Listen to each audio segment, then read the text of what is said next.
Welcome back to CBS 19 News at 5. Check this out. Hospital workers were left with a strange tale to tell after an injured bird showed up at the emergency room and tapped on the door to say, "Little help here."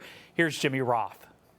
Staff at a hospital in Germany were understandably surprised when an injured bird all but checked itself in for treatment at the facility. In a social media post, witnesses at the Bremen hospital say a cormorant showed up with a hook stuck in its beak and began pecking at the entrance to the emergency room.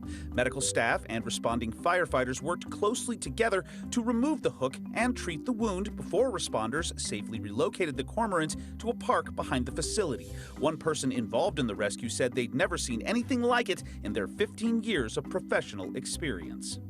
Another feathered friend got a much-needed helping hand when officials in New York responded to a call about a swan with, how do I put this lightly, its butt stuck to a frozen pond. Police and fire officials showed up to the scene in Rye and, sure enough, found the bird's posterior pinned to the pond, courtesy of cold conditions. With a little elbow grease and some wiggle room, they were able to unstick the stuck swan and transfer it to a local nonprofit wildlife rescue for treatment. Finally, since birds of a feather flock together, here's a raptor rescue to round things out. While patrolling the Hudson River, eagle-eyed harbor unit officers in New York City spotted an injured bald eagle stranded on some floating ice. They sidled up next to the bird, which they say could be heard calling for help, and using a lasso rod and a blanket, got it on board and eventually got it the help it was calling for. For Take a Look at This, I'm Jeremy Roth.